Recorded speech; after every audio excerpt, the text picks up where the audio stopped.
Jai Bharti. Namaskar. Today we will take a very interesting topic which we will call it as the divine seed. Bhagwan Krishna has explained this in chapter number 14. So the topic is how Bhagavad Gita explains the mystery of human potential. So we have all seen seeds. When you take a tiny seed in your hand and when you put it in your palm, then can we imagine that there is an entire tree there? Maybe there is an entire forest there. Its roots, its trunk, branches, flowers, fruits, and maybe the future potential hundreds of seeds and the entire ecosystem on which will be dependent on this tree, maybe few birds, everything. We don't know the entire universe which is going to be created around this particular seed. So now this is the potential, that the only thing is that the seed has to wait for the right moment to manifest. Now let's understand, if every human being is such a seed, not that a seed is merely it's not only made of flesh and blood, but there is a spiritual seed carrying out enormous possibilities which has been placed by Bhagwan itself. So this beautiful idea is there in Bhagavad Gita. So we can also say that this particular, we have discussed about the great womb of creation. So now this divine seed, and how we can say that Krishna has a cosmic agriculture. He is planting trees, jungles, everything. Families, the entire 84 lakh yonis. So we can say the creation is not like a machine, but we can say creation is like an agriculture. So we'll just go through the sloka number 3, which says, Mamayonir mahad brahma tasmin garbham dadhadiham sambhava sarva bhutanam tat bhavati bharata. Like my Mahat Brahma is the great womb into which I place the seed, and from it everything arises. Then Bhagavan Krishna says in the 4th sloka, Sarvayonishu kaunteya murtaya sambhavantiya tasam brahma mahadyone aham bij pradapita. He says, O Arjuna, in every form of life, Mahat Brahma is the mother and I am the seed giving father. So this is the picture, it is in front of Arjuna when Bhagavan Krishna is explaining things to him.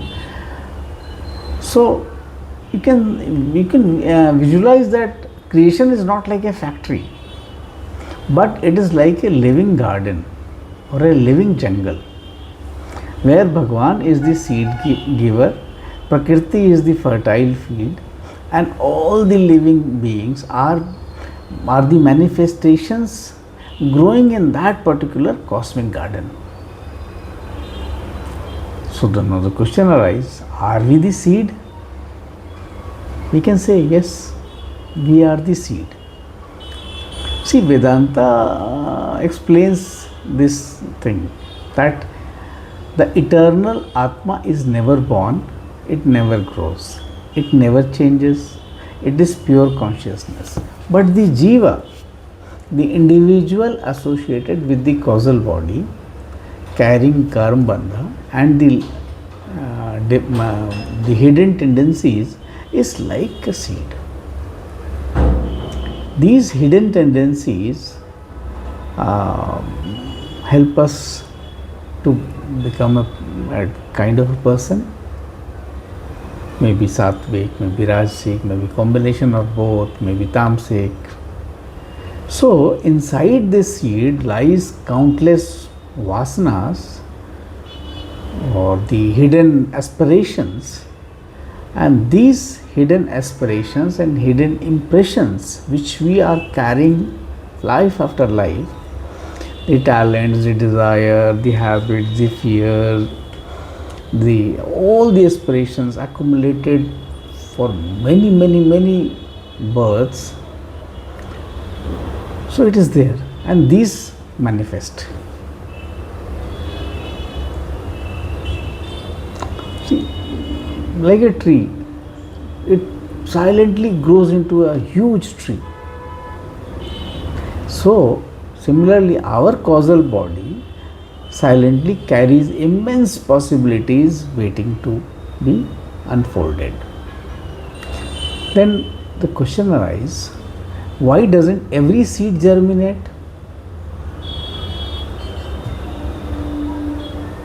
Then we can see that when we walk into a forest after the summer rain, the entire ground is covered with tiny green shoots. Were these seeds created overnight? No, they were already present. They just waited for the time. They waited for rain, they waited for warmth, and they just waited for the right season, and they manifested. So potential has been there. The environment decides or determines whether and when this particular seed will manifest. Now, what is the environment? The satsang. Satsang means being together with good people. Means with goodness. Satsang means association with good. Now, that is why the sages have always said that sangat se gun hot hai, sangat se gun jaat. Means because of good companionship, one becomes good. Because of bad companionship, one becomes bad. So this environment is also the same. This particular guna, satuguna, or the goodness, is the environment which will help people to manifest.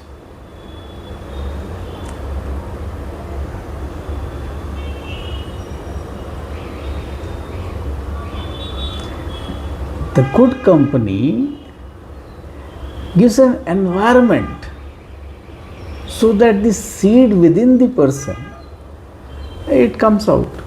He becomes good because of the environment. Like after the rainy season, after the summer, during the rainy season, all the seeds start growing up. Similarly, because of the good environment, good qualities in us, they come out.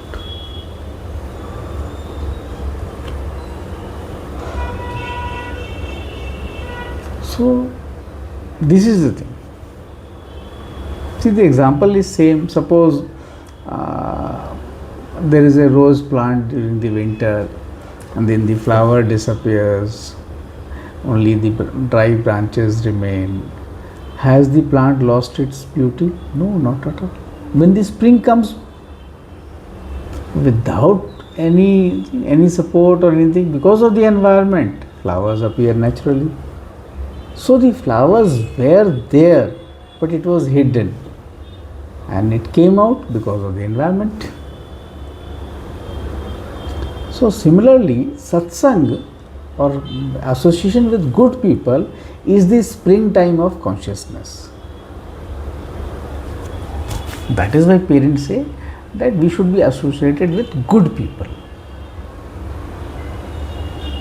So in the presence of wisdom, our dormant seeds of compassion, love, they grow.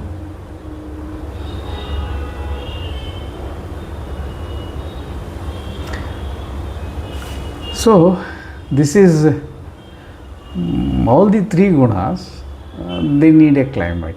If you have a bad company, the bad things will come out, maybe tamas or anger or jealousy.